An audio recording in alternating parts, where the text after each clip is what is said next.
Hello friends, कैसे हैं आप। आई होप आप सब बढ़िया ही होंगे।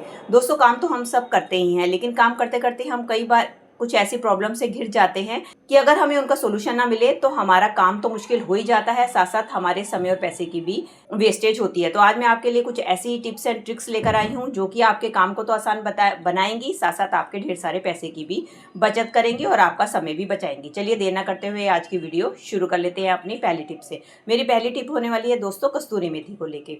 दोस्तों, कई बार क्या होता है, बरसात में सीलन के कारण हमारे कस्तूरी मेथी में इस तरीके से कीड़े पड़ जाते हैं। अब आप देख ही सकते हैं कि मैंने कस्तूरी मेथी को ढंग से स्टोर नहीं करके रखा, जिसके कारण इसके अंदर आप कीड़े चलते हुए देख ही सकते हैं। तो आपकी भी कस्तूरी मेथी ना खराब हो और आपके पैसे भी ना खराब हो, तो उसके लिए मैं आपको एक बहुत ही छोटा सा ट्रिक बताने वाली हूँ। उसके लिए आपने क्या करना है, कस्तूरी मेथी को लेना है और उसको आपने एक पैन पे डालना है और थोड़ा सा उसको आपने हल्का सा रोस्ट कर लेना है। रोस्ट करने के बाद जब ये थोड़ा ठंडा हो जाए, इसके बाद आप इसको एयर टाइट कंटेनर में डालकर अपने किचन में कहीं भी स्टोर करके रख सकते हैं। इससे क्या होगा, आपके कस्तूरी मेथी में कभी भी कीड़ा नहीं लगेगा और ये लॉन्ग टाइम इसी तरीके से फ्रेश बनी रहेगी। चलिए फ्रेंड, बढ़ते हैं अगली टिप की तरफ। उसके लिए ले लिया है मैंने एक टब, आप किसी बाल्टी का भी इस्तेमाल कर सकते हैं। उसके अंदर मैंने डाल दिया है पानी। अब इसके अंदर मैं ऐड करने वाली हूँ 1 चम्मच के करीब बेकिंग सोडा और साथ में ही अब इसके अंदर मैं डाल दूंगी 1 ढक्कन के करीब विनेगर। अगर आपके पास विनेगर ना हो तो आप नींबू का भी इस्तेमाल कर सकती हैं। डालने के बाद हम क्या करेंगे, इसको अच्छी तरीके से मिला लेंगे ताकि नमक अच्छी तरीके से हमारे पानी में घुल जाए, नमक और सिरका अच्छी तरीके से हमारे पानी में घुल जाए। चलिए इसका इस्तेमाल कहाँ करना है। दोस्तों, बरसात के सीजन में अक्सर क्या होता है, हमारे कपड़ों में सीलन की एक अजीब सी बदबू आनी शुरू हो जाती है। तो अगर हम नॉर्मल वॉश करते हैं तो उससे वो बदबू जाती नहीं है। तो आपने क्या करना है, इस तरीके से पानी में नमक और सिरका डाल देना है और इसके बाद जो भी कपड़े जिनके अंदर से आपको स्मेल आती है, आपने इस पानी के अंदर आधे घंटे के लिए डुबोकर रख देना है। ऐसा करने से क्या होगा कि जो बेकिंग सोडा है वो इसकी जो बैड स्मेल है कपड़ों की, उन सबको एब्जॉर्ब कर लेगा और आपके जो कपड़े हैं ऑर्डर फ्री हो जाएंगे। और दूसरा, जो इसके अंदर सिरके का इस्तेमाल किया है, बरसात के चक्कर में कई बार जो क्या होता है कि हमारे कपड़ों के अंदर बैक्टीरिया भी पनप जाते हैं। जो हमने इसके अंदर बेकिंग सोडा का इस्तेमाल किया है, उससे क्या होगा कि आपके कपड़ों की जो बैड स्मेल है उसको बेकिंग सोडा एब्जॉर्ब कर लेगा और सिरका जो है इसके अंदर पनपने वाले जो भी बैक्टीरिया है उनको वो खत्म करके आपके कपड़ों को बैक्टीरिया फ्री कर देगा। इस तरीके से आप इस सोल्यूशन में अपने कपड़ों को आधे घंटे के लिए डुबो कर रख दें और इसके बाद जिस तरीके से आप अपने कपड़ों को वॉश करती हैं, आप अपने कपड़ों को वॉश कर ले। इसके बाद आप देखेंगे कि आपके कपड़ों में किसी तरीके की भी कोई स्मेल नहीं आएगी और आपके कपड़े भी बैक्टीरिया फ्री हो जाएंगे। अगली टिप की तरफ, मेरी अगली टिप होने वाली है शूज़ को लेके। दोस्तों, हम सब देख ही रहे हैं रेनी सीजन चल रहा है और हम शूज़ पहनकर जब बाहर जाते हैं तो हमारे शूज़ गीले हो जाते हैं और कई दिन तक ये सूखते नहीं हैं। तो उसका बहुत ही बढ़िया जुगाड़ लेकर आई हूँ। आपने क्या करना है, आपने लेनी है इस तरीके से कैंडल और कैंडल लेने के बाद आपने अपने शूज़ के ऊपर कैंडल को इस तरीके से रब करना है। इससे क्या होगा कि इसका जो जितना भी मोम है वो आपके शूज़ के ऊपर लग जाएगा।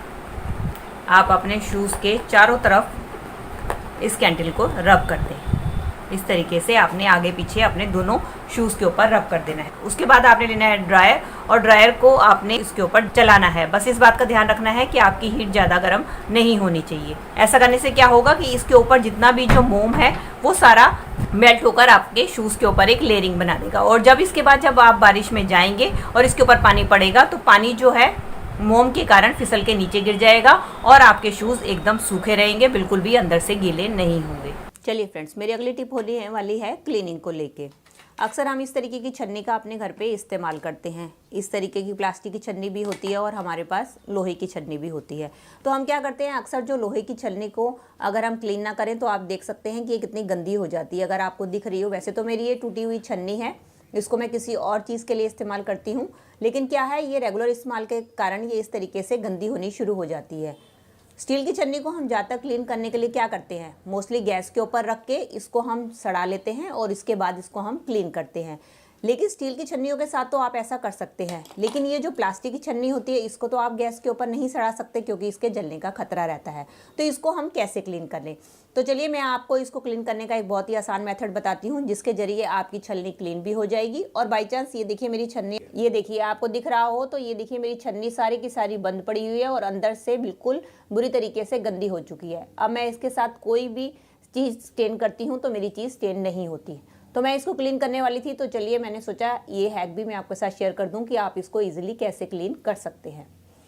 चलिए अब मैंने एक बर्तन ले लिया है, उसके अंदर मैंने अपनी छलनी को रख दिया है। अब हम क्या करेंगे, अब हम इसके अंदर डालेंगे 1 चम्मच बेकिंग सोडा। अगर आपकी छन्नी ज़्यादा गंदी है तो आप थोड़ा सा ज़्यादा भी ले सकते हैं। और इसके बाद हम इसके अंदर डाल देंगे गर्म पानी, और इस तरीके से इसको हम गर्म पानी में अच्छी तरीके से डुबो के 10-15 मिनट के लिए ऐसे ही छोड़ देंगे। अब ये देखिए 10-15 मिनट हो चुके हैं इसको डूबे हुए। अब हम क्या करेंगे, अब हम एक प्लेट में ले लेंगे थोड़ा सा डिश जेल। अब डिश जेल की मदद से और लेंगे एक ब्रश, और ब्रश की मदद से अब हम इसको रगड़ रगड़ के साफ़ करेंगे।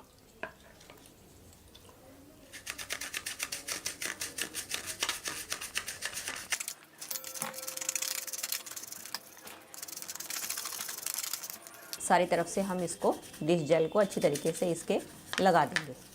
आप देख ही पा रहे होंगे कि हमारा ये कितना काला काला जो है उतर रहा है, और इसके ये वाली साइड है ये भी अच्छी तरीके से हमारे साफ़ नहीं हो पाते हैं।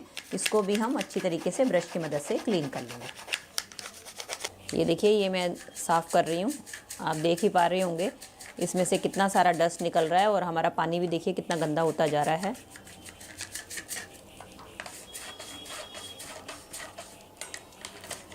से पीछे से भी आपको ये देख रहे होंगे आप कितनी इसके अंदर कालिख जमा थी, जो अब हमारी ये निकल रही है।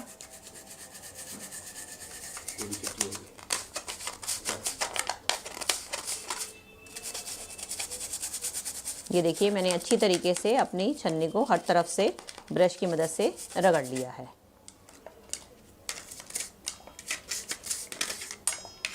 अब मैं इसको, आप देख ही सकते हैं मेरा पानी भी कितना गंदा हो चुका है। अब मैं इसको साफ़ पानी से वॉश करके आपको दिखाती हूँ। ये देखिए हमारी छन्नी कितनी अच्छी तरीके से साफ़ हो चुकी है। मैंने आपको पहले भी दिखाया था हमारी छन्नी कितनी गंदी थी, और अब ये देखिए बिल्कुल ऐसी हो गई है जैसे कि हम नई बाज़ार से ख़रीद कर लेकर आए हैं। आई होप आपको कैमरे में सब कुछ दिखाई दे रहा होगा। ये देखिए पीछे से भी आप देख सकते हैं, हर तरफ से हमारी छन्नी बिल्कुल साफ़ हो चुकी है। चलिए फ्रेंड बढ़ते हैं अगले टिप की तरफ। दोस्तों कई बार ऐसा होता है कि बरसात में सीलन के कारण हमारे घर के जो खिड़की दरवाजे हैं बहुत ज़्यादा फूल जाते हैं, और जब हम उनको बंद करते हैं तो अच्छी तरीके से वो बंद नहीं होते हैं, और हमें उसके लिए बाहर से मिस्त्री को बुलाना पड़ता है। तो मैं आज आपके लिए एक ऐसा सोल्यूशन बनाकर तैयार करने वाली हूँ जिसको कि आप अपने खिड़की दरवाजों पर अप्लाई करेंगे तो आपको बहुत ही आसानी से इस प्रॉब्लम से छुटकारा मिल जाएगा। उसके लिए ले ली है मैंने एक कटोरी। अब हम क्या करेंगे, इसके अंदर हमें डालना है थोड़ा सा सरसों का तेल। आप अपने दरवाजों और खिड़कियों के हिसाब से सोल्यूशन तैयार कर सकते हैं। उसके बाद हमें लेना है नींबू, और अब हम क्या करेंगे, नींबू का रस इसके अंदर निचोड़ देंगे। अब इसके बाद हमें क्या करना है, हमें लेना है नींबू, और नींबू लेने के बाद हम क्या करेंगे, इसके अंदर नींबू का रस निचोड़ देंगे। चलिए अब इसको हम इसके अंदर अच्छी तरीके से मिक्स कर लेंगे ताकि नींबू तेल के अंदर अच्छी तरीके से मिक्स हो जाए। अब इसके बाद आपने क्या करना है, कोई भी लेना है इस तरीके से कॉटन का कपड़ा, और कॉटन का कपड़ा लेने के बाद आपने क्या करना है, इस सॉल्यूशन में अच्छी तरीके से डिप कर लेना है। और डिप करने के बाद आपने अपने जो भी दरवाजे खिड़की फूले हुए हैं उसके ऊपर आपने इसको अच्छी तरीके से चारों तरफ फेर देना है, और इसको 1 दिन के लिए इसी तरीके से छोड़ देना है। अब आप देखेंगे 1 दिन के बाद आपका दरवाजा पहले की तरह ही नॉर्मल हो जाएगा, और आपका दरवाजा पहले की तरह ही आसानी से बनना और खुलना शुरू हो जाएगा। अगर आप चाहते हैं कि ये समस्या आपको फिर से ना हो तो आप क्या करें, बरसात आने से पहले ही अपने सारे खिड़की दरवाजों के ऊपर आप ये सोल्यूशन बनाकर लगा दें, जिससे क्या होगा कि आपको बाद में इस तरीके की प्रॉब्लम को फेस करना नहीं पड़ेगा। ये थी दोस्तों मेरी आज की वीडियो। आई होप आपके लिए यूज़फुल रही होगी। अगर आपको वीडियो अच्छी लगी हो तो प्लीज़ इसे एक ज़रूर लाइक दीजिएगा, और मेरे चैनल को घंटी के साथ सब्सक्राइब कर दीजिएगा अगर आपको ऐसी ही और वीडियो देखनी है। चलिए मिलते हैं नेक्स्ट वीडियो के साथ। Till then take care and bye.